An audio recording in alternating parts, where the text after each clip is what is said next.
El Titanic, construido para ser insumergible. Su capitán y tripulación, los mejores de la época. Una noche de luna nueva, tranquila y apacible con visibilidad perfecta. ¡Iceberg a la vista! Y aún así se produjo el mayor desastre marítimo de la historia.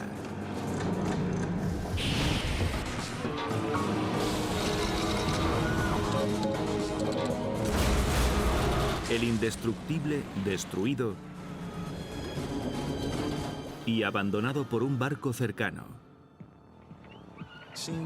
Parece increíble que el capitán y sus oficiales nos ignoraran de forma deliberada, a pesar de nuestra llamada de socorro. Aquella noche sigue rodeada de interrogantes. Entre ellos el misterio más grande y crucial de todos. ¿Por qué? ¿Cómo pudo ocurrir?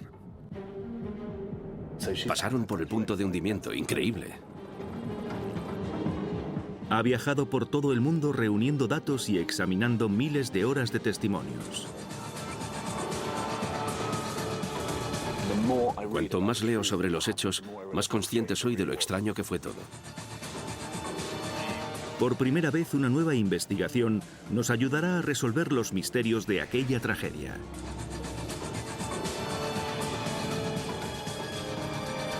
Titanic, caso cerrado.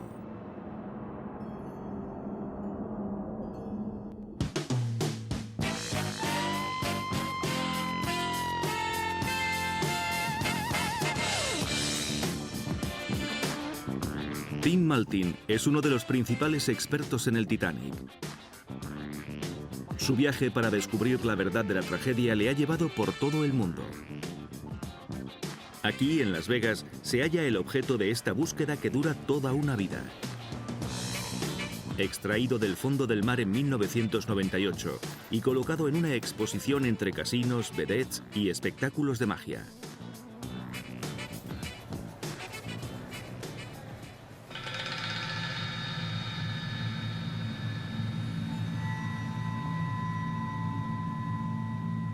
Son 15 toneladas del casco del Titanic, izadas 4 kilómetros desde el fondo del Atlántico Norte.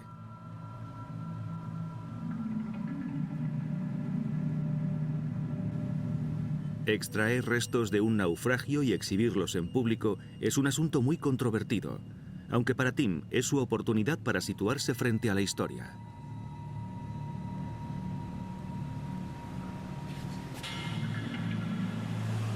Aquí está.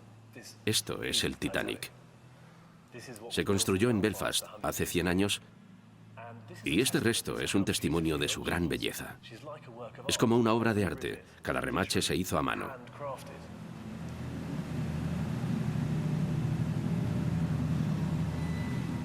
Estar tan cerca me parece algo extraordinario. Es casi como si el Titanic hubiera revivido y me hubiera dado un tortazo aquí mismo.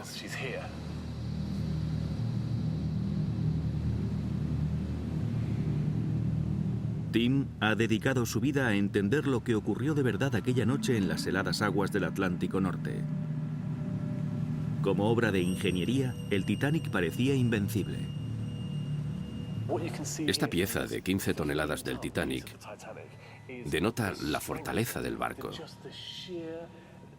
Hoy en día no se construyen cosas así. Por ejemplo, su peso, su fortaleza, la forma en que los remaches sellaron las láminas al rojo vivo y luego menguaron para formar esta coraza. Y arriba vemos el cristal de un grosor increíble. Tiene casi 5 centímetros de grosor. Este barco se construyó como si fuera un buque de guerra. 1909 fue un año extraordinario. El barco más grande y potente del mundo, símbolo del poder de la revolución industrial, comienza a tomar forma. En Belfast, Irlanda del Norte, se colocaba la quilla del Titanic.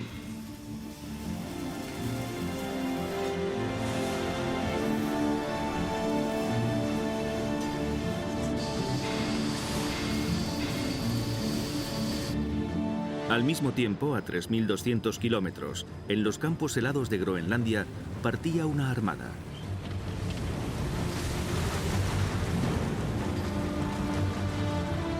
Miles de icebergs se desprendieron de los glaciares y emprendieron una singladura hacia el sur, rumbo a las rutas marítimas del Atlántico Norte.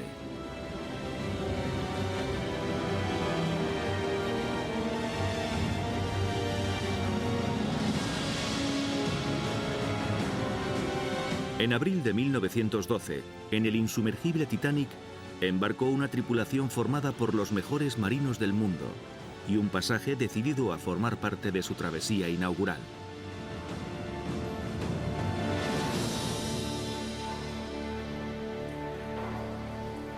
En Londres, Tim se rodea de toda la información científica e histórica disponible que necesita para recrear y entender aquella noche, segundo a segundo. A lo largo del tiempo, el Titanic se ha convertido en un mito, lo que ha provocado que cada vez nos alejemos más de la verdad. Por eso me propuse retrasar el reloj hasta 1912 para colocarme en aquel momento, penetrar en aquel ambiente y también averiguar lo que realmente ocurrió aquella noche. Desde su infancia, Tim ha estado obsesionado con el Titanic. Para entenderlo mejor, incluso realizó una reconstrucción del barco. Cuando tenía unos 11 años, cogí pegamento y unos planos y los corté. Después los pegué sobre cartulina y el perfil del Titanic comenzó a cobrar vida fuera del papel. Así fue como convertí el Titanic en un barco de verdad y comencé a entender su configuración. Tim creó su maqueta a partir de los planos de su barco hermano, el Olympic. Sus diseños se parecían tanto que el Titanic careció de un alzado propio.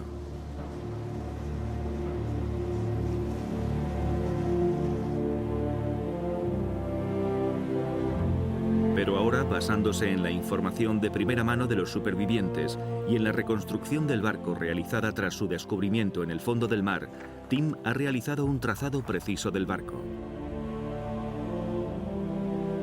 En su día, el Titanic fue el mayor objeto móvil fabricado en toda la historia. Tenía una eslora de 269 metros, una altura de 53 metros y estaba dividido en 11 cubiertas. En la superior estaba el puente de mando. Y en las siguientes 5 cubiertas se encontraban los exquisitos salones de primera clase con una arquitectura de lujo, como por ejemplo la Gran Escalinata. Las 3 cubiertas restantes estaban reservadas para la tripulación, la carga y las máquinas. Esta nave extraordinaria estaba impulsada por 3 hélices gigantes movidas por motores que generaban casi 60.000 caballos de potencia. El Titanic era una ciudad flotante capaz de transportar a 3.500 personas y contaba con unas instalaciones fabulosas, como una pista de squash en la proa entre 2 cubiertas, una piscina e incluso un gimnasio que contaba con una máquina de remo. El comedor de primera clase estaba en el centro de la cubierta D, uno de los puntos más estables del barco. Un detalle más para garantizar el máximo nivel de confort de los pasajeros. El 10 de abril de 1912, el Titanic levó su ancla y zarpó rumbo a Nueva York.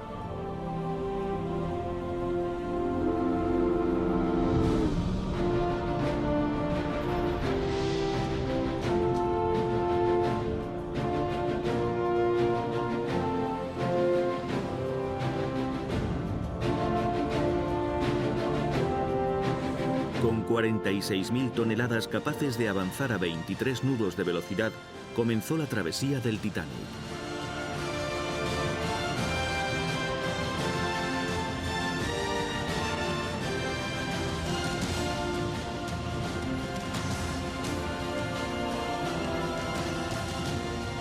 Pero desde el principio se produjeron señales ominosas. Uno de los hechos menos conocidos del Titanic es que en Belfast, donde lo armaron, se produjo un grave incendio en un depósito de carbón.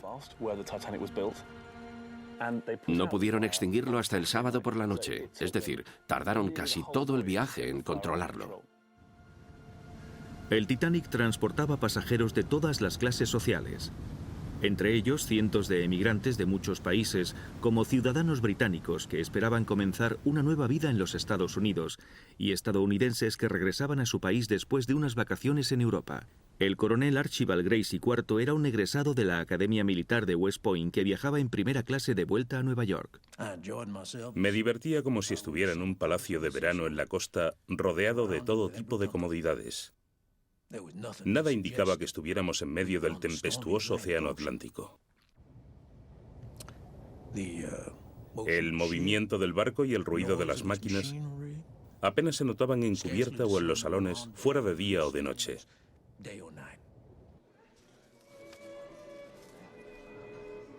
A pesar de su enorme tamaño, la auténtica genialidad del Titanic residía en sus detalles, tan finos como los de los mejores cafés del continente.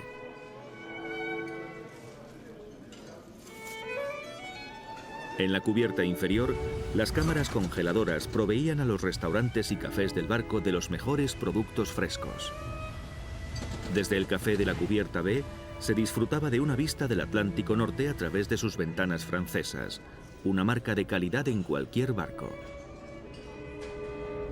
Dentro, en el restaurante, el menú de primera clase tenía 11 platos, entre ellos ostras, solomillo, melocotones en gelatina de chartres y eclairs de vainilla y chocolate. Otros lujos estaban hechos para satisfacer incluso a un fanático de la forma física como el coronel Archibald Gracie.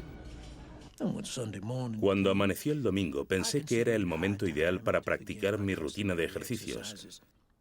Así que decidí que durante el resto del viaje visitaría la pista de squash, la piscina, el gimnasio, etc.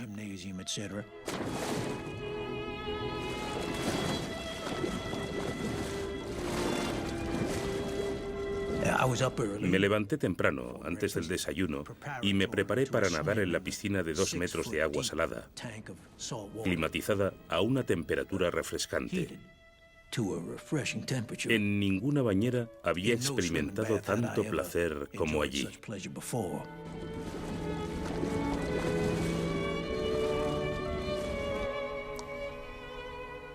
De haber tenido el presentimiento de que pronto experimentaría mi último chapuzón, el disfrute se habría reducido bastante. La noche del día siguiente volvería a nadar, pero para sobrevivir en medio del océano.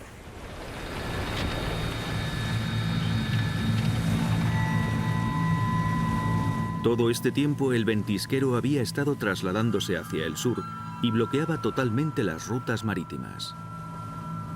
Los mortales icebergs y el ventisquero constituían una amenaza que acechaba delante del Titanic. Mientras, los pasajeros disfrutaban de su viaje y se sentían a salvo al saber que no estaban en un viaje de aventuras hacia lo desconocido. Su seguridad se basaba en que las rutas del transatlántico por el Atlántico Norte eran tan fiables como una línea férrea. Miles de barcos las transitaban continuamente en ambos sentidos, siguiendo trayectos fijos conocidos como pistas de vapor. La travesía del Titanic debía durar exactamente 7 días. Para muchos pasajeros de primera clase, como por ejemplo los hombres de negocios, este era un viaje que realizaban una vez al mes. Siempre estaban haciéndolo y no esperaban que